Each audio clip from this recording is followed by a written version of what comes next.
As you know, our US Constitution set forth a checks and balances system within our federal government.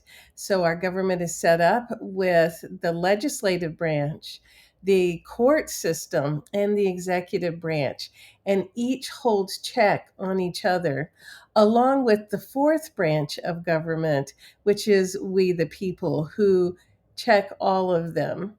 So it is really important to keep those checks and balances because our American country was set forth as a nation to be free from kings, from dictators, and to be a government that represents the people, of the people, by the people, and for the people.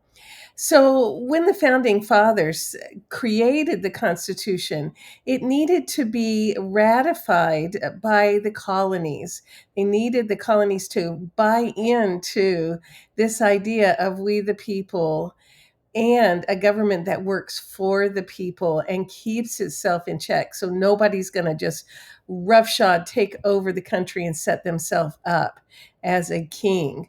And so, to convince the New Yorkers that this Constitution did what the New Yorkers wanted, which was a government of the people.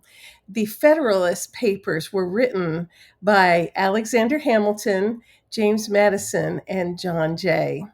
And so they wrote a bunch of papers together, essays explaining the Constitution and why it was important and why it was accomplishing the New Yorkers and the American people's goals. So in Federalist Papers number 51, they explained the checks and balances, why we needed those built in, and making sure that the New Yorkers knew that this is working for them. It accomplished their goals. So this is what it says. It may be a reflection on human nature that such devices, the checks and balances, should be necessary to control the abuses of government. But what is government itself but the greatest of all reflections on human nature? If men were angels, no government would be necessary. If angels were to govern men, neither external nor internal controls on government would be necessary.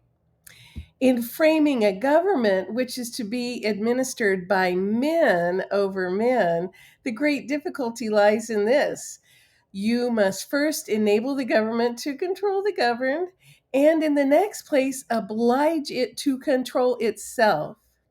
A dependence on the people is no doubt the primary control on the government.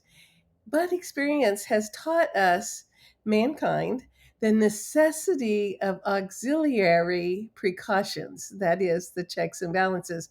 So it explains, people are not to be trusted. If you don't watch out, a person can take a really good constitution and roughshod ignore it and try to take over the government as a dictator because everybody's saying, oh, we're just happy here. We got this constitution. But what it sets out is that these checks and balances, each branch of the government and we, the people, work together to protect the good of the people so that no one person or no one entity, no one group takes over. We are all held in balance with the well being of the nation and the people and the country thereof.